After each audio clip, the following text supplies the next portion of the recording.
Ver esses quatro com a camisa do Brasil causava pavor em qualquer adversário. O Hexa parecia próximo. A seleção estava tão confiante que antes de começar, a festa já acontecia. Mas se no papel essa constelação era perfeita, quando o elenco foi colocado à prova, tudo foi diferente. A pressão de um histórico absurdo existia. Campeão em 94, finalista em 98 e conquistou o título em 2002. Não podia fazer feio em 2006. Porém, o quadrado mágico assistiu do gramado um cara destruir e bailar em cima da maior camisa do mundo. E se na última a equipe chegava sem expectativa depois de um ciclo conturbado, dessa vez a autoestima estava lá em cima. Ou talvez podemos substituir por soberba. E foi esse fator que acabou com o maior elenco da história. Nesse vídeo eu vou te contar a trajetória do Brasil na Copa 2006.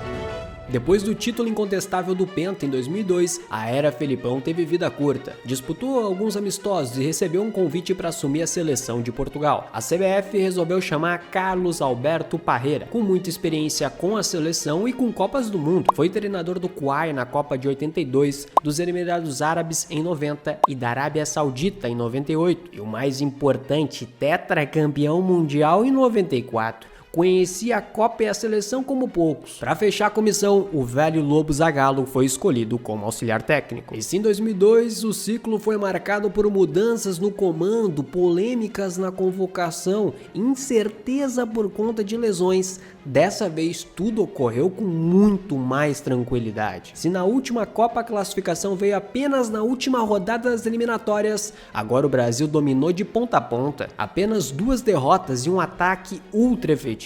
35 gols marcados em 18 jogos e Ronaldo liderando a artilharia da competição com 10 gols feitos. Os outros testes também serviram para empolgar ainda mais e mostrar o potencial desse super time. A Copa América de 2004 foi jogada com uma equipe alternativa. Em consenso com os craques, o treinador Parreira aceitou o pedido de descanso de Kaká, Roberto Carlos, Ronaldinho e Ronaldo. Mas se tu acha que por conta disso fomos com um time ruim, não, tá muito enganado. Essa geração era tão absurda que no alternativo tinha nomes como Júlio César no gol, o lateral direito Maicon, o zagueiro Juan, Alex, campeão da Libertadores com o Cruzeiro com a 10, e uma dupla de ataque com Adriano Imperador e Luiz Fabiano. E a seleção chegou até a final contra a Argentina de Marcelo Bielsa. Os hermanos também tinham bons nomes como Tevez, Sorin, Zanetti, Mascherano e D'Alessandro. E na grande final os caras começaram melhor. Aos 20 minutos, Kili Gonzalez abriu o placar com gol de pênalti. No final do primeiro tempo, o especialista em bola parada Alex bateu uma falta para dentro da área e o zagueiro Luizão apareceu sozinho para cabecear. No segundo tempo, toda a emoção da partida foi guardada para o final. Num lance absolutamente atrapalhado da defesa brasileira, a bola sobrou para o Delgado, que bateu cruzado sem chances para Júlio César. 2-1 para os caras, faltando pouquíssimo tempo para acabar. Em seguida, Tevez tentou tirar a cabeça dos brasileiros do lugar, brincando ali com a pelota. E quando o título da Argentina parecia absolutamente encaminhado, faltando 30 segundos para acabar, apareceu Adriano Imperador, recebeu a bola, girou e deu um lindo chute que acertou o canto do goleiro Abondazieri. Capricha, Adriano, olha o empate! Gol! Pode até empatar! A partida foi para as penalidades. D'Alessandro bateu primeiro e Júlio César pegou. Juan foi responsável por bater o pênalti decisivo do Brasil que garantiu o título da Copa América 2004. Adriano foi o grande destaque com 7 gols e a Argentina continuou a fila sem títulos, que durou 28 anos e acabou na conquista da Copa América 2021. Em 2005, a seleção brasileira disputou a Copa das Confederações. A mesma polêmica com o Ronaldo Fenômeno se repetiu. O atacante foi convocado por Parreira para fazer parte do elenco, mas publicamente pediu para ser dispensado, pedindo para descansar. Para a imprensa da época, o craque disse: "Próximo ano será de Copa do Mundo. Sendo assim, vou ficar 2 anos sem férias", e ainda desmereceu a competição, alegando que era igual à Copa América. O Brasil ganhava várias, mas ninguém falava nada. Parreira ficou extremamente irritado, mas a sorte é que ele tinha como substituto outro gênio, Adriano Imperador, que dá para afirmar, deu conta do recado. A equipe do Parreira venceu a campeã da Eurocopa, Grécia, por 3-0.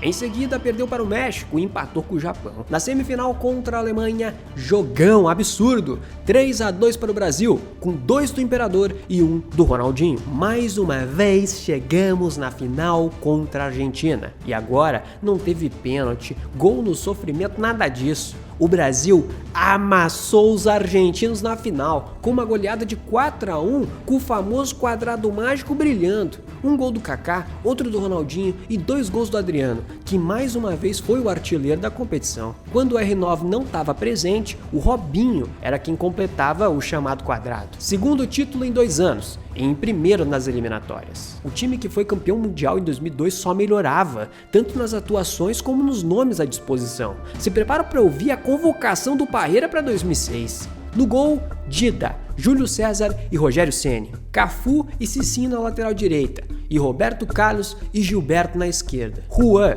Cris, Lúcio e Luizão de opções na zaga. No meio-campo, Emerson, Mineiro, Gilberto Silva, Juninho Pernambucano, Zé Roberto, Kaká, Ricardinho e ele, Ronaldinho Gaúcho. E no ataque, Ronaldo Fenômeno, Adriano Imperador, Fred e Robinho. Com esses nomes, obviamente o Brasil chegava como grande favorito. Era impossível pedir que o torcedor brasileiro não ficasse empolgado depois de conquistar tantos títulos e ver um elenco ainda melhor do que o da Copa passada em campo. Dito isso, o que esse elenco tinha de talento faltava em compromisso. Mas já eu te conto, bora falar do primeiro jogo. O sorteio da fase de grupos colocou a seleção junto com a Croácia, Austrália e Japão. O primeiro adversário era a Croácia, e o Brasil criou chances de todas as formas possíveis, principalmente nos chutes de fora da área com Roberto Carlos e do Ronaldinho, que pararam no goleiro, e foi numa dessas jogadas que saiu o primeiro gol brasileiro. Kaká recebeu do Cafu e com uma calma absurda bateu de esquerda no ângulo do goleiro croata. Golaço do nível que esse time merecia. Gol do Brasil! O golaço do Kaká de perna esquerda. O quadrado mágico finalmente mostrava seu poderio em mundiais. Kaká, Ronaldinho, Ronaldo e Adriano, nenhuma seleção tinha nada parecido. Mesmo com pedido de dispensa nas últimas competições, a hierarquia do fenômeno falou mais alto e Parreira colocou o R9 de titular. Dito isso, jogar contra a Croácia já era extremamente chato desde esses tempos. A seleção brasileira criava menos e o goleiro Dida começou a ser obrigado a fazer boas defesas. Nessa época, tal qual 2002, é impressionante o quanto o Brasil chutava de fora da área. Os caras não tinham medo de arriscar. Em seguida, Ronaldinho teve essa oportunidade de cabeça, mas o goleiro croata fez uma boa defesa. E a Croácia continuou empilhando chances, até que Adriano perdeu a oportunidade de marcar o segundo, em um cruzamento que deixou ele pronto para finalizar de primeira. A bola acabou indo para fora. Linda homenagem pro nosso canal, tamo junto, Didico! Fim de partida, 1-0 de bom tamanho pro Brasil. Destaque para o Ronaldinho, que fez um excelente jogo. Lembrando, nesse momento o Gaúcho havia acabado de ser o melhor do mundo 2 vezes, 2004 e 2005. No segundo confronto foi contra a Austrália, time com bem menos qualidade do que os croatas. Porém, os caras eram ruinzinho, mas tinha raça. O Mano Menezes ia adorar ter uns 2 zagueiros australianos no elenco. Inclusive, esse lance resumiu bem a Austrália. Que fez o Steriovski. O australiano parou a jogada, achou que estava impedido, mas ninguém tinha marcado nada. O primeiro tempo acabou zerado, mas no segundo, a habilidade brasileira superou a garra australiana. Ronaldo achou Adriano, que achou o gol. O Brasil marcou o primeiro com direito a muita comemoração em homenagem ao filho do jogador. É homenagem ao Adrianinho, filho do jogador que nasceu na sexta-feira. Meu irmão, a Austrália teve chances perigosas, hein? Se os caras tivessem mais um pouquinho de qualidade, tinha empatado. Enquanto a estratégia brasileira era clara. Trabalha ela e pô. Você entendeu? Trabalha e pô. Olha essa defesa do Dida, meu irmão. Os caras realmente chegaram perto do empate. Parreira troca Ronaldo e Adriano por Robinho e Fred. E dessa dupla sai o segundo gol, em um momento onde a equipe brasileira não estava bem no jogo. O camisa 23 de amarelo acertou a trave. O rebote cai para os pés de Dom Fredon, que faz o 2-0 com o gol aberto. Kaká ainda perdeu esse gol no final. Vitória brasileira em um jogo que tudo deu certo. Com 6 pontos em 2 jogos e a classificação mais do que garantida. O clima de oba-oba que tinha tomado conta antes continuou na Copa. A ideia do já ganhou passava pela cabeça de alguns jogadores, que tinham a certeza de que nem precisava entrar em campo para levantar a taça. Bora falar um pouco de como foi a preparação antes da competição. A Copa foi disputada na Alemanha, mas o Brasil optou por fazer os treinos antes do início na pequena cidade suíça de Weggis, com apenas 4.000 habitantes. Depois do fantástico Viva Suíça, apresento com vocês Viva Weggis! Um lugar extremamente pacato na beira dos Alpes suíços, mas que com a presença da seleção se transformou no lugar mais caótico da Europa naquele momento. A CBF fechou diversos contratos de patrocínio com exposição da marca. Por causa disso, nos treinos acontecia de tudo. Todos os dias, mais de 5.000 torcedores vinham de todos os lugares do mundo para lotar as arquibancadas. Jornalistas ficavam à beira do gramado em busca de registros. Rodas de pagode aconteciam no vestiário, no hotel e até na beira do campo. Sempre surgia uma nova manchete. E nunca relacionada a futebol. Uma fã invadiu o gramado e rolou na grama com Ronaldinho Gaúcho. Jogadores fizeram um campeonato de videogame e depois foram pra balada com Roberto Carlos e companhia. Alguns dias antes da estreia, foram flagrados passando da noite em Lucerna, cidade suíça a 20 quilômetros da concentração. Isso sem contar o convite que fizeram para o neguinho da Beija-Flor fazer um som pra animar a galera. Resumindo, o clima era esse, uma bagunça total. Enquanto outras seleções se preparavam com intensidade, a seleção fazia festa dia e noite na Suíça. Nós chegamos na Copa como o grande time a ser batido. Afinal, os grandes craques não precisam treinar. Mas será mesmo? O último adversário do grupo era o Japão, treinado simplesmente pelo Zico. Sim, e para esse jogo o Parreira colocou alguns reservas em campo para dar uma descansada nos titulares para o mata-mata. Mas que outra seleção pode se dar ao luxo de ter no banco de reserva Juninho Pernambucano, Gilberto e Robinho? Os 11 que entraram em campo ainda eram um timaço. No primeiro tempo, só o Brasil jogou e criou muitas chances. Amassou os japoneses, coitado. Kawaguchi, o goleiro japonês, fez várias belas defesas. O cara fechou o gol, meus amigos. Foi realmente impressionante. Mas aos 34 minutos ninguém viu Tamada invadindo a defesa brasileira, que acertou o ângulo de Dida sem chance nenhuma. Que era uma informação desnecessária, mas que é maneira. Esse jogador havia jogado no Mirassol em 99. A partir daí os japoneses não aguentaram a pressão. No final do primeiro tempo, Cicinho cabeceou para dentro da pequena área e encontrou Ronaldo, que também de cabeça balançou a rede. Aí no segundo tempo, honestamente, deu pena do Japão. Olha essa tabelinha entre os dois brabos, fenômeno bruxo. É impossível olhar para isso na época e não achar que o Brasil seria campeão com o pé nas costas. Até que aos 53, Juninho Pernambucano resolveu chutar do meio da rua e, com a ajuda do goleirão, que estava fazendo a melhor partida da vida, garantiu a virada brasileira. O terceiro gol também veio de um reserva que começou a partida. O lateral Gilberto acelerou e bateu cruzado para aumentar o placar. Nos últimos minutos, Ronaldo tabelou e bateu de fora da área para marcar mais um golaço. Não tem mais ninguém na frente dele. Apenas ao lado dele, Gerd Müller, uma lenda do futebol alemão. Seu 14º gol em Copas do Mundo, empatando com o alemão Gerd Müller como o maior artilheiro da história dos mundiais. E ainda tinha tempo para superar. Campanha perfeita e classificação para as oitavas. 9 pontos, 7 gols marcados e apenas um sofrido. Mesmo assim, tirando a partida contra os japoneses em que o time encaixou e apresentou o melhor futebol, dava para sentir que essa seleção tinha algumas dificuldades. Período de treinamento que virou festa cobrou em vários momentos, especialmente na defesa, onde deixava com facilidade os adversários, mesmo os mais fracos, criarem. Dida trabalhou mais do que deveria e a seleção só não tomou mais gols por incompetência dos outros. O preparo físico dos centroavantes também era uma preocupação. Em entrevista alguns anos depois, o Parreira afirmou que aqueles jogadores estavam bem longe da forma ideal. Ronaldo veio de 2 meses sem jogar. Adriano, fora de forma. Ronaldo é tão fenômeno que mesmo assim foi o nosso artilheiro. Ronaldinho veio de título da Champions com pouco tempo de descanso. Não trabalhamos como deveríamos. Mas se a última impressão é que fica, pelo menos o jogo contra os japoneses tinha dado um pouco mais de esperança de que esse time estava melhorando ao longo da competição. Nas oitavas de final, o Brasil entrou em campo como o grande favorito contra a seleção de Gana. E o chaveamento da Copa do Mundo 2006 estava bonito, hein? Praticamente Todos os favoritos nos grupos se classificaram. A verdade é essa. Todas as seleções grandes estavam no mata-mata. De um lado, Alemanha, Argentina e Itália. Enquanto do lado brasileiro estava a Inglaterra e 2 grandes confrontos.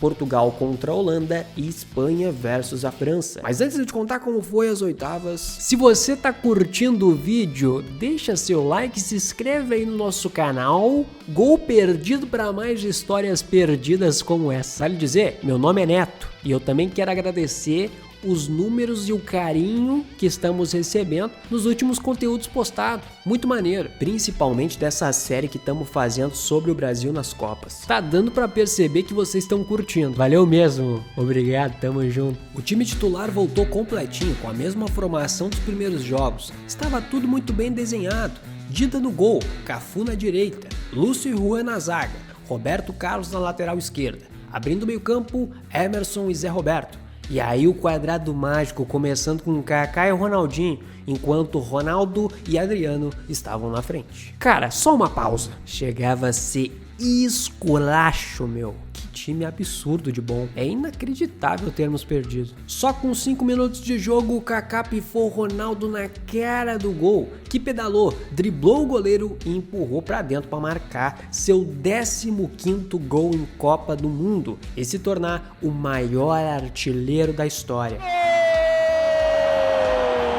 Do Brasil!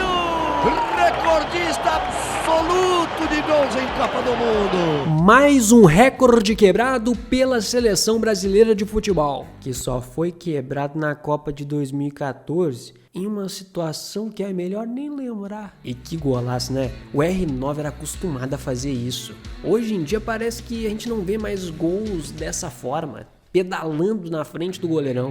Em seguida, mais uma bola enfiada, desta vez para Adriano, que acabou desperdiçando uma grande chance. Vale dizer, o time de Gana estava longe de ser ruim e até conseguiu criar suas chances aqui e ali. Inclusive, no total da partida, os ganeses finalizaram 22 vezes, enquanto os brasileiros 11. Rapaz, olha essa oportunidade que os caras perderam quando o jogo ainda estava 1-0.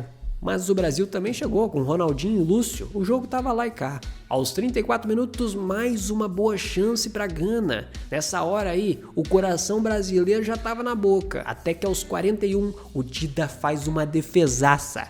Como disse Galvão, um milagre. Em uma boa cabeçada, o goleiro defendeu com o pé direito. Ficamos lá atrás, muito lá atrás, ficamos com os 3 pelo meio. Tem que ajudar o Ronaldinho, Kaká no meio pro fundo. No finalzinho do primeiro tempo, o famoso ditado prevaleceu: quem não faz, leva. Kaká partiu, tocou para Cafu, que levantou a cabeça e cruzou para Adriano. O Didico empurrou para o gol e fez o 2-0. Pô, e posso falar baixinho? Em um futebol com VAR de atualmente, o Brasil iria para o segundo tempo com apenas 1-0. Porque provavelmente seria assinalado o impedimento nesse gol. Aos 68, mais uma grande chance e outra baita defesa do Dida. Final da partida, Zé Roberto recebeu livre para ficar cara a cara com Kinson.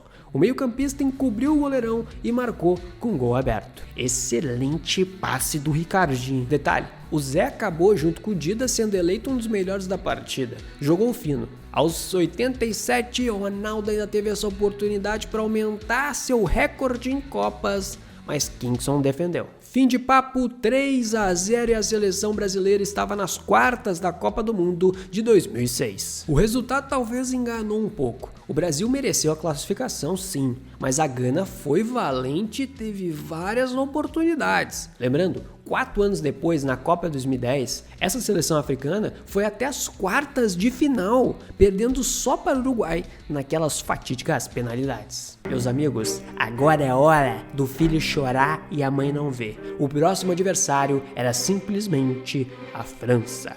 A seleção que em 1998 nos humilhou na final da Copa.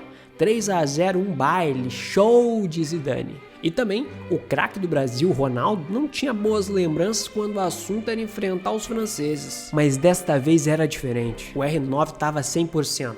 Os brasileiros estavam muito confiantes, jogadores, torcedor, imprensa e, claro, o jogo não seria em solo francês como foi em 98. Inclusive, os franceses fizeram uma fase de grupos pouquíssimo inspirada. Ficaram em segundos em um grupo com Suíça, Coreia do Sul e Togo. A história poderia sim sorrir para o Brasil. E falando em chaveamento, novamente podemos cravar: nada de zebra. A Alemanha passou pela Suécia e nas quartas enfrentaria a Argentina, que eliminou o México, enquanto a Itália venceu só por 1-0 a Austrália e enfrentaria a Ucrânia. A Inglaterra passou pelo Equador e pegou o Portugal nas quartas. Os portugueses eliminaram os holandeses. E nossos rivais nas oitavas de final passaram pela Espanha com gols de Ribéry, Vieira e Zidane. E olhando os 11 desse time da França, era uma excelente equipe, obviamente. Mas cara, vamos ser sinceros, no papel a do Brasil era muito melhor, tinha muito mais qualidade. Inclusive, fazendo a mesma brincadeira que fiz no vídeo sobre a Copa de 2022, se fazer um mano a mano das seleções por posição antes do jogo, talvez apenas um da França seria escolhido, apenas Zinedine Zidane. E em 2022, em um mano a mano antes do confronto Brasil versus Croácia, apenas um seria escolhido também, o tal do Luka Modric. Dito isso, os europeus entraram em campo com Barthez no gol, Sagnol, Gallas, Thuram, Abidal na linha defensiva. Aí o meio campo era embaçado mesmo, Makelele, Vieira e Zidane. No ataque, Malouda, Ribéry e Thierry Henry, que era diferenciado também. O Parreira precisou mexer no time, tirou Adriano para povoar o meio-campo com Juninho Pernambucano e sacou o Emerson para colocar o Gilberto Silva, que tinha muito mais a característica de volante e também conhecia o Henry nos tempos de Arsenal. O restante da equipe ficou igual. Antes da bola rolar, acontece aquele famoso encontro Zidane, Ronaldo, Ronaldinho e Henry, todos sorrindo e com uma tranquilidade que pareciam estar num churrasco, em casa, de boa. Nem parecia que estavam prestes a fazer um jogo histórico em um mata-mata de Copa. A partida começa em Frankfurt, na Alemanha, e com 30 segundos já deu para perceber quem seria o dono daquele confronto. Zinedine Zidane. Olha a tranquilidade que esse cara domina a bola e se livra da marcação de 3 como estivesse desviando de um poste na calçada. O meio-campista já tinha sido o carrasco do Brasil em 98, como eu disse aqui. Marcou 2 gols na final e foi um pesadelo para o povo brasileiro. 8 anos depois, com 34 anos de idade, era sua última Copa e ele parecia ainda mais leve em campo, jogando muito. E podemos dizer que a amarelinha dominou o jogo nos primeiros minutos. Não teve chances claras, mas ficava mais com a bola. Inclusive, Ronaldo teve uma grande oportunidade aqui, hein? Nesse baita passe do Ronaldinho, mas infelizmente pegou mal na bola. Depois disso, a França finalmente entrou em campo, porém bem parecido com o Brasil, 0 chances claras de gol. Dito isso, no centro do gramado, um cara tava brilhando. Honestamente, é até um pouco humilhante ver a facilidade com que Zidane dominou a seleção brasileira. Parecia outro esporte. Olha o que ele fez na frente do Cafu, um dos melhores laterais da história e capitão da seleção. E depois ainda deu um chapéu no Ronaldo. Também deixou os 2 brasileiros no chão como se estivesse jogando uma pelada com os parça. Simplesmente não tinha o que fazer. Era ficar parado e assistir ele jogar. Fim de primeiro tempo, apesar do Carequinha estar desfilando, ainda estava 0-0. A situação não estava boa, inclusive Galvão até agradeceu o resultado. E o árbitro, para não ter confusão na vida, aponta o centro de campo, final do primeiro tempo e olha, Copa do Mundo se faz também assim. Este empate é uma vitória enorme para a seleção brasileira no primeiro tempo. Realmente os franceses tinham tomado as rédeas do confronto. Estava controlado e o dono do controle era o camisa 10 francês. Parreira não alterou, não fez substituições para o segundo tempo. E logo no começo, Zidane cobrou para a área, Patrick Vieira cabeceou e a bola passou perto. Henry teve a primeira oportunidade, mas Juan apareceu para tirar. Em seguida, o camisa 12 francês até marcou, mas estava bem impedido. Infelizmente, os sinais já estavam no ar e logicamente o gol tinha que começar dos pés dele. Zidane cobrou uma falta para dentro da área e Thierry Henry, livre nas costas da defesa brasileira, finalizou de primeira. Gol fácil para o artilheiro, até porque não tinha ninguém na marcação. Isso porque tudo indica que quem deveria estar acompanhando ele era Roberto Carlos, que ficou agachado na entrada da área. A história mais famosa é de que ele estaria arrumando o meião e, distraído, não percebeu que a falta havia sido cobrada. Mas vamos ser sinceros, pô, é vergonhoso, cara. Vergonhoso, velho. Desconcentração total em um jogo tão importante, velho. Por exemplo, congelando esse lance, a gente percebe que a falta foi cobrada e no ataque da bola já tinha 4 franceses contra 3 brasileiros pelo meio. Havia um problema aí, com certeza, mas o problema maior é que um pouco afastado destes caras tinha um jogador de camisa branca totalmente livre. E esse é um dos maiores artilheiros que a geração viu, Thierry Henry, que não perdoou. Esse lance acabou com boa parte da reputação de Roberto Carlos. O lateral já deu várias entrevistas falando sobre o episódio, sempre evitando dar muitos detalhes, e dizendo o quanto isso o deixou magoado com a imprensa e com os torcedores. Você pegar o uniforme para vestir antes do jogo, você vai dar uma checada no elástico da meia para ver se ela não vai descer? Você tá pegando o costume do Galvão Bueno. Não, isso não tem nada a ver. É uma história que inventaram aí. Muito se diz que essa pessoa mencionada era Galvão Bueno, que não tinha uma boa relação com o Roberto. E na época de Copa do Mundo, quando você fez essa pergunta, essa pessoa que eu citei o nome agora há pouco, ele fez minha mãe chorar durante muito tempo. Então essa pessoa não foi profissional. Negócio de meia, tudo ilusão, coisa inventada. Outra é um problema pessoal meu e dele, que ele não vai esquecer nunca mais. Enquanto o lateral argumenta que era uma jogada ensaiada do sistema defensivo brasileiro e que não era ele quem deveria marcar Henry. Voltando para o jogo, a França teve outra grande chance em jogada do Ribéry, a bola passa em frente ao gol do Dida. Aos 35 do segundo tempo, o camisa 23, que entrou no lugar do Kaká, teve uma boa chance, mas o chute foi para fora. Em seguida, Ronaldo tentou, mas também não chegou nem perto. No fim da partida, talvez a melhor chance da amarelinha no jogo, R9 driblou 2 e sofreu a falta. Ronaldinho na cobrança e a bola até passou perto, mas não entrou. Faltando 3 minutos para acabar, finalmente teve defesa do goleiro francês em chute do centroavante brasileiro. Barthez fez uma defesa comum, mas a primeira. Em cruzamento do Cicinho, Zé esticou a perna, mas foi para fora. Talvez as maiores críticas do povo brasileiro sobre essa competição foram referentes à Parreira, que deixou Robinho e Cicinho no banco. Ambos estavam voando na época. A crítica também foi bastante em cima do planejamento feito com o Adriano, que do quadrado mágico foi ele quem menos esteve em campo. A verdade é que o Brasil não teve poder de reação nenhum contra a França e acabou eliminado pelos franceses pela 3ª vez na história das Copas. O meio-campo dos caras engoliu a equipe brasileira. O time do quadrado mágico, dos títulos, dos craques e da preparação com clima de festa caiu. E a queda foi cruel. A partir desse dia, muitos acreditam que a seleção brasileira de futebol nunca mais foi a mesma. Um soco na cara que nunca foi superado até os dias de hoje. E dói ainda mais ao saber que o Zidane poderia nem estar nesse jogo, porque contra a Espanha, o camisa 10 lesionou a coxa e os médicos da seleção francesa disseram que ele não poderia estar em campo nas quartas. Mas Zidane disse para a comissão técnica e para todos os médicos que faria o que fosse possível para jogar contra o Brasil. E não só jogou, mas também nos destruiu. Na semifinal, a França passou por Portugal com 1-0, gol de Zinedine. E na final, perdeu nos pênaltis para a Itália, em confronto que resultou no fatídico lance da cabeçada de Zidane no Materazzi. Naquele momento, a Itália conquistou seu 4º título de Copa. Inclusive, acredito que seria legal fazer um vídeo contando a história completa dessa Copa aqui, porque foi maneiraça. Já a seleção brasileira passou por mais um fracasso. As explicações para essa derrota são muitas, e hoje em dia ninguém mais nega o quanto a falta de preparação foi crucial para acabar com as chances do Brasil. Eram muitos craques reunidos, mas um time mesmo não dava para dizer que a seleção tinha em 2006. Já em 2002, meu amigo, o papo é outro. Nós fizemos um vídeo contando a história de como o Brasil desacreditado conquistou o Penta. Para assistir, é só clicar aqui.